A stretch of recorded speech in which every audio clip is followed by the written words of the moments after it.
तो let's begin with question number 4 और question number 4 है इन फिगर 6.31 ये कोई फिगर दी हुई है हमें है ना। पी क्यू क्या है एस टी के पैरेलल है, ये दोनों पैरेलल है और एंगल पी क्यू आर ये वाला एंगल कितना है 110 and angle are S T ये वाला एंगल 113। तो फाइंड क्या करना है हमें क्यू आर एस ये वाला एंगल फाइंड करना है।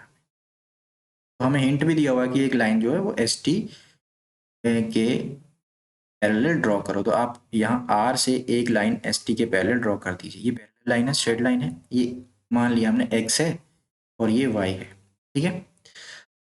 अब ये दो लाइन आपस में पैरेलल है तो थर्ड लाइन मैंने इसके पैरेलल बनाई तो ये लाइन इसके भी पैरेलल होगी, ठीक है। अब देखो ये वाला एंगल और ये वाला एंगल ये वाला क्या है एक्स आर क्यू और पी क्यू आर दोनों क्या है same side of the transversal, interior angle on the same side of a transversal, तो इनका सम क्या होगा 180 डिग्री, ठीक है। सो हमने क्या किया draw X Y parallel to S T. तो अगर एक्स बाई एस टी के पैरेलल है तो एक्स बाई किसके पैरेलल होगी पी क्यू के भी पैरेलल होगी, ठीक है। So angle P Q R plus angle X R Q equals to 180 degree. क्यों? इंटीरियर एंगल्स, रीजन जरूर लिखना है, interior angles on the same side of a transversal, ठीक है। रीजन नहीं लिखोगे तो आपके मार्क्स कट सकते हैं। तो पी क्यू आर कितना है 110, रख दो value 110 plus angle X R Q equals to 180 degree, 180 degree. तो angle X R Q equals to 180 degree minus 110, तो ये angle X R Q equals to 70 degree आ गया, एक वैल्यू आ गई मेरे पास। इसी तरह से सिमिलरली हम क्या करेंगे, सिमिलरली ऐसे दो लाइन और वाई लगा दो तो इसका मीनिंग होता है सिमिलरली। एंगल क्या दिया हुआ है R S T, R S T plus angle Y R S equals to 180। Same reason, angles on the same side of a transversal, interior angles on the same side of a transversal, so plus angle YRS equals to 180 degree. So angle YRS equals to 180 minus 130, so angle YRS equals to 50 degree। ये आ गई equation 1 और equation 2। अब हमें पता है कि x Y एक line है, तो एक्स वाई एक लाइन है तो उसके ऊपर जो एंगल बनेंगे वो उसका सम कितना होगा 180 डिग्री। तो since X Y is a line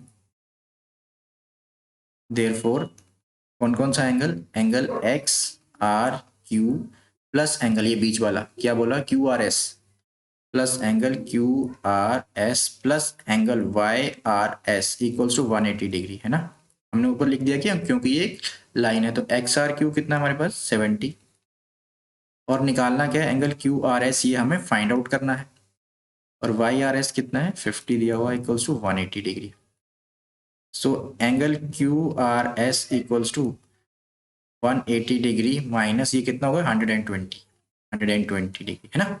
तो एंगल क्यू आर एस मेरे पास कितना आ गया 60 डिग्री, यही हमें फाइंड आउट करना था, ठीक है। रीजन जरूर लिखना, रीजन नहीं लिखोगे तो प्रॉब्लम हो सकती है, मार्क्स कट सकते हैं। नेक्स्ट देखते हैं क्वेश्चन नंबर 5। क्वेश्चन 5 सेज कि देखो इन फिगर 6.32 ए बी जो है वो सी डी के पैरेलल है, ठीक है, दिया हुआ एंगल ए पी क्यू ये वाला एंगल 50 दिया हुआ, एंगल पी आर डी ये बाहर वाला एंगल 127 दिया हुआ।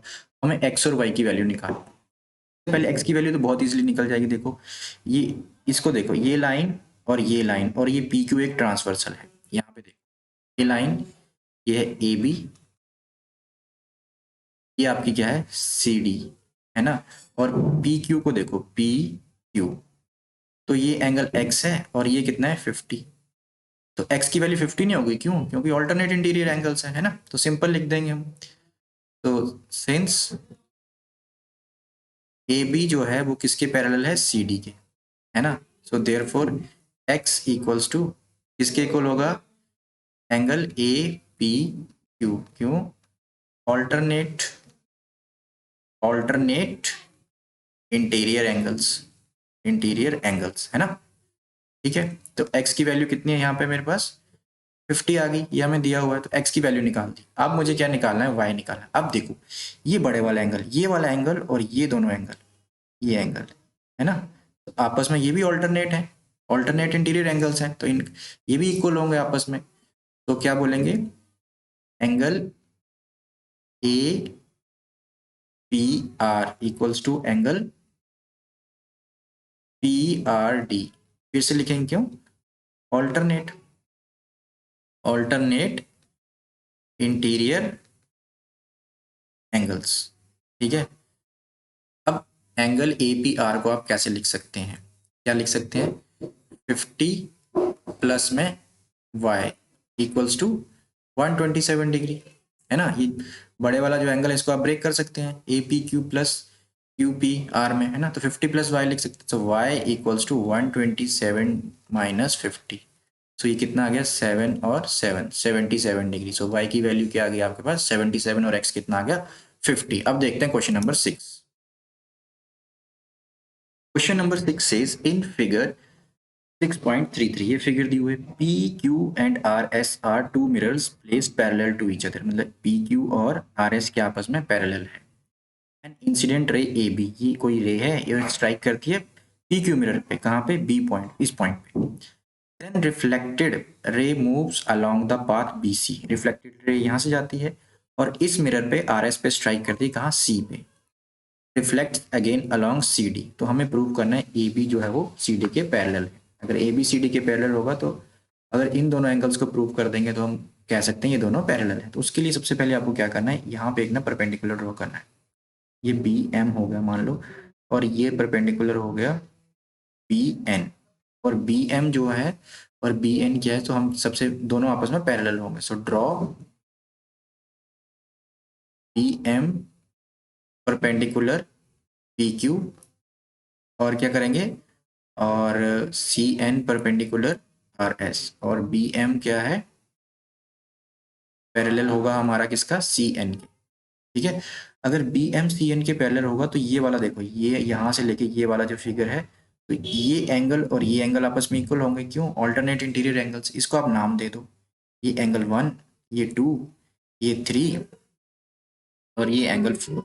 तो एंगल 2 इक्वल्स टू एंगल 3 होगा, क्यों, ऑल्टरनेट इंटीरियर एंगल्स। ठीक है, ऑल्टरनेट इंटीरियर एंगल्स ये हमने बता दिया। अब देखो एंगल 1 इक्वल्स टू एंगल 2 होगा, क्यों, लॉ ऑफ रिफ्लेक्शन, है ना, कि है ना, incident angle equal to reflected angle, तो लॉ ऑफ रिफ्लेक्शन ये आपने पढ़ा हुआ है, लॉ ऑफ रिफ्लेक्शन। और एंगल 3 इक्वल्स टू एंगल 4 होगा, क्यों, फिर भी लॉ ऑफ रिफ्लेक्शन ही लगेगा, तो लॉ ऑफ रिफ्लेक्शन, रीजन जरूर लिख देना साइड में, नहीं तो मार्क्स कट जाएंगे, लॉ ऑफ रिफ्लेक्शन। अब 1 इक्वल्स टू 2 और 3 इक्वल है, तो ये सारे आपस में इक्वल हुए ना, देखो 1 इक्वल्स टू 2 है और 2 इक्वल्स टू 3 है, तो 1 और 4 भी इक्वल हुए, तो angle 1 equals to angle 2 equals to angle 3 equals to angle 4, ये सारे आपस में इक्वल हो गए। अब मुझे ये प्रूव करना है कि ये दोनों A B C angle 1 plus angle 2 equals to angle 3 plus 4 हो जाए, दोनों इक्वल हो जाए, तो मतलब दोनों लाइन्स क्या है, ये पैरेलल है। अब देखो एंगल 1 इक्वल्स टू एंगल 4 कह सकता हूँ मैं, इक्वल है, दोनों साइड ऐड कर दो, कुछ भी लिख दो, यहाँ 2 लिख दो, 3 लिख दो, तो है तो सब बराबर ही, तो लिख दो एंगल 2, जो हमें चाहिए वो लिख दो यहाँ पे, और एंगल 3 लिख दो यहाँ पे। So angle 1 equals to angle 2 equals to angle 3 equals to angle 4। So ये किसकी इक्वल आ गया, angle A B C equals to angle B C D, ये हमने प्रूव कर दिया। So therefore line A B and C D are parallel, ठीक है। ऑल्टरनेट एंगल्स हुए ना ये, जब ऑल्टरनेट एंगल्स इक्वल होंगे तो लाइंस पैरेलल होती हैं, बस। अब देखते हैं अगला कॉन्सेप्ट क्या है इस चैप्टर में। तो thank you, thanks for watching.